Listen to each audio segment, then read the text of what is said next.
Galarian Zapdos appeared in the 8th generation, and I've always wondered about its potential if it had existed alongside its original form. So I modified Pokemon Blue to retroactively add this Pokemon, carefully adjusting all its attributes, including its type, the moves it learns in the 8th generation, and its stats. Unfortunately, Galarian Zapdos is at a slight disadvantage since its special stat will mirror its special attack due to the same stat separation as between the first and second generations. Fortunately, both of its types are physical in this generation, where it has a very good attack stat of 125.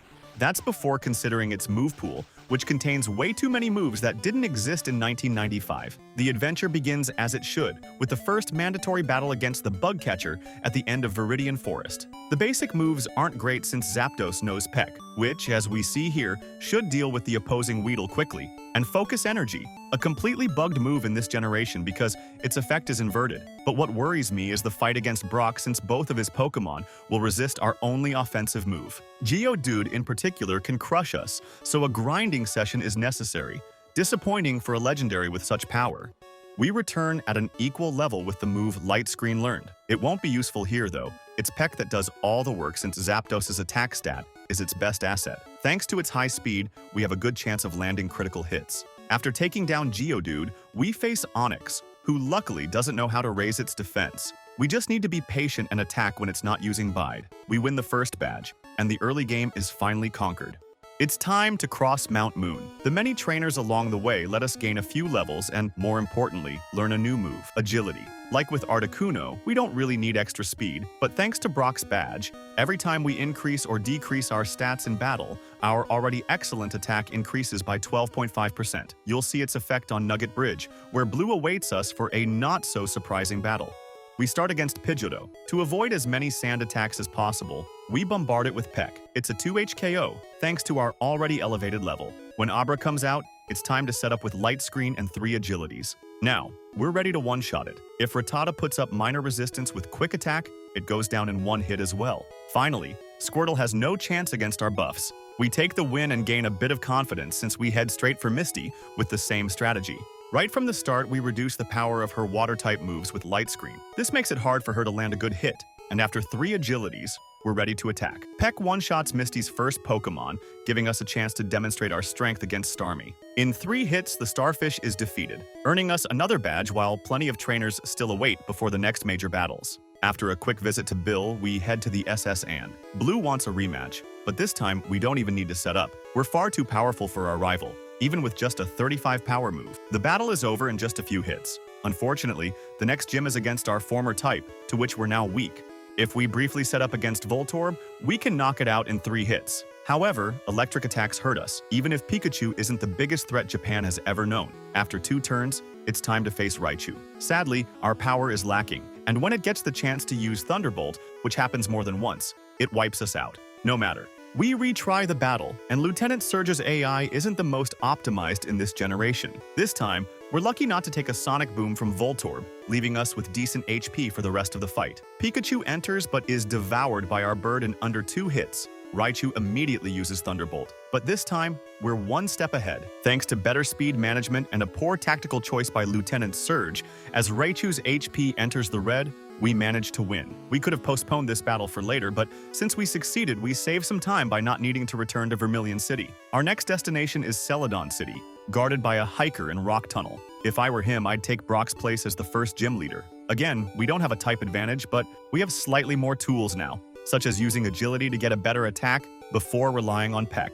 The first Geodude goes down after 2 turns, and so does the second. Finally, we face Graveler, but this trainer practically hands us the victory without much resistance. I went into this fight cautiously, even saving beforehand in case things went south. But the victory was served on a silver platter. I take back everything I said about his chances of becoming a gym leader someday.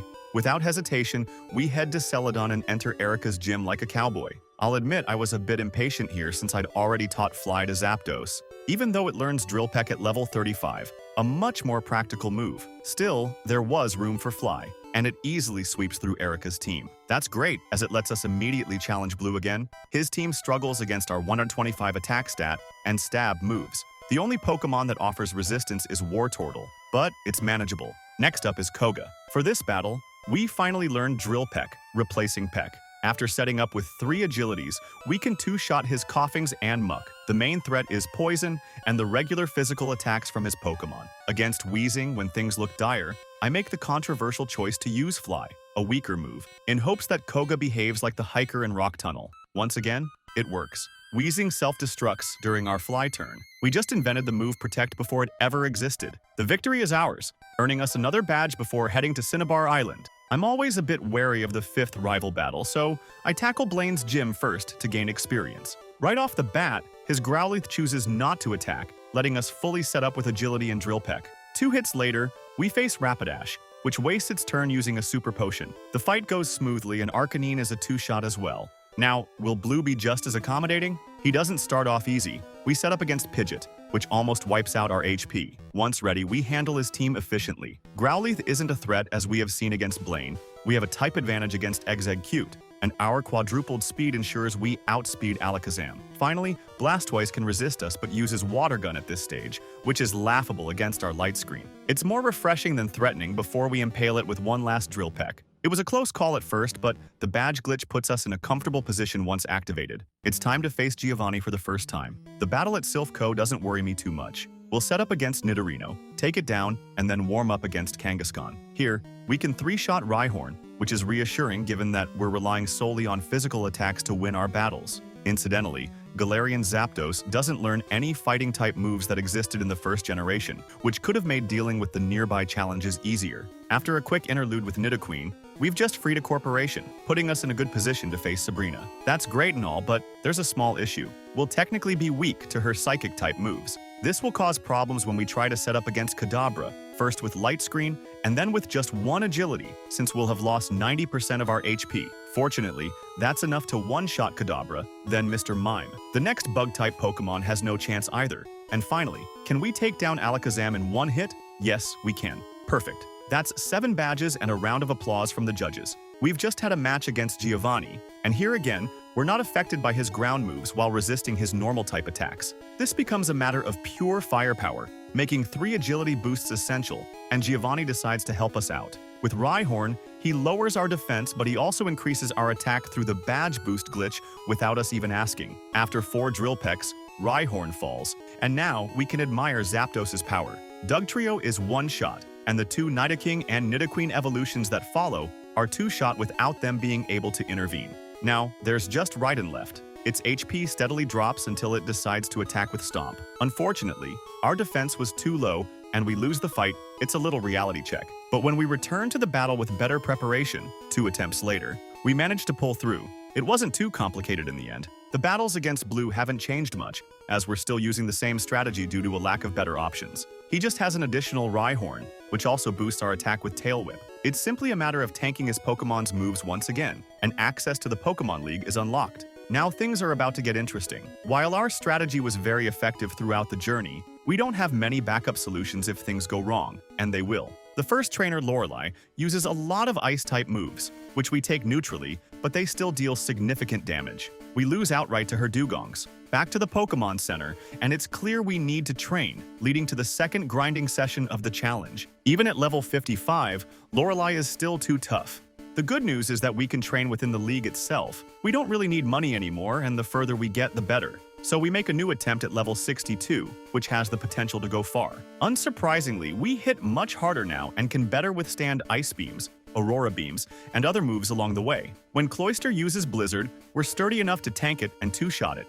Bruno is a bit more relaxed. His Onyxes are somewhat harder, but once we're set up and haven't taken too much damage, Drill Peck does wonders. It's super effective against his fighting-type Pokemon. After this little break, it's time to focus again as we face Agatha. Fortunately, her Pokemon specialize more in special stats, so our physical attacks, like Drill Peck, shine here. We use only 1 agility against her first Gengar, not only because it's enough, but also because we absolutely don't want to get confused in this fight. Our boosts get removed by her Golbat's Haze, but our level is high enough now, and we land a critical hit that one-shots it anyway. Haunter can't withstand our attack either since we're faster, and Arbok wastes its single turn healing itself. Against her final Gengar, we see how important agility was in this fight, as we can't one-shot it. But like with Arbok, Agatha had an excess of Hyper Potions and used them at the worst possible moments. We're lucky now to face the champion without saving between each trainer. Lance sends out his Gyarados again, and we'll test out the damage done by our Drill Peck strategy using only 2 agility boosts. Even though we took a big leer, which means our attack is still boosted, I have to admit I'm not too comfortable with Lance using Dragon Rage and Hyper Beam, but we have to deal with that, so we can be proud of managing to one-shot his Dragonair. That's convenient since he has 2 of them, but when we face its twin, we realize that's not always the case. We must thank Lance for choosing the worst possible time to heal his Pokemon.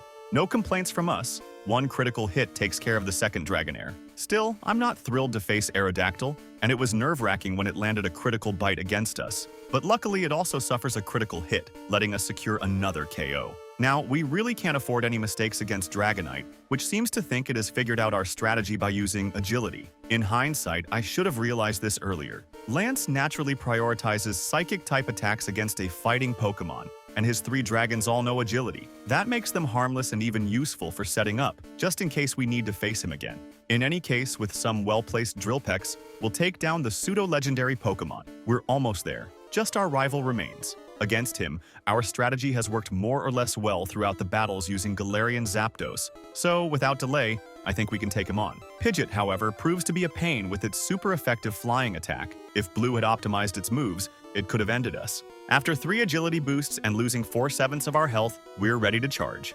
Of course, things get dicey when our Drill Peck starts catching up with us, because thanks to Mirror Move, the Pidgeot mirrors the attack back at us. We're left with only 34 HP and still have 5 Pokemon to defeat. At this point, we no longer need boosts. It's way too late for that. Fortunately, we can one-shot opponents using Drill Peck. Next, we need to hope Raiden plays nice, and as usual, it does. It gives us a welcome attack boost with its Tail Whip before launching into Fury Attack, which hits us only twice. That was a close call because it's the second time we almost lost this battle. But now, the first Pokemon ever created is within kill range. Then there's Arcanine, who, without Intimidate, is just a cute dog limited to using Roar, useless since we only have 1 Pokemon in our team. Exeggutor has never really been a concern during the game, so the same goes for this battle. But will Blastoise crush our hopes? It misses its Hydro Pump, letting us weaken it to the red zone. Blue heals it, and we have to start over, but thankfully, we land a critical hit at just the right moment. Even better, Blastoise decides to use Withdraw to boost its defense, and it's a bit late for that. We're within reach of finishing the league, and we won't hold back. That's it. Galarian Zapdos makes it into the Hall of Fame. Honestly, it was harder than with Articuno, which I think is due to a much more limited move pool, especially one overly focused on physical moves. Indeed, lacking a Psychic-type option makes things much more difficult. Early in the game, it was tough dealing with Rock types using flying moves, and the long grind for experience in the league cost us far too many defeats. When you know that the original Zapdos was one of the best Pokemon in the overused tier for many generations, it's a shame its Galarian cousin doesn't quite live up to that legacy, despite having nearly identical base stats. We'll get over it, especially since we now have to tackle Moltres, which even loses a type in its Galarian form. A comparison between the 3 birds will be interesting. In any case, I hope you enjoyed this little challenge. You've probably noticed it's been a while since we last did one. I say this every time, but the channel should see a bit more activity again. The good news is, this time, I'm hopeful it'll actually happen. I recommend turning on the notification bell and subscribing to make sure you don't miss the next video. See you soon. Au revoir.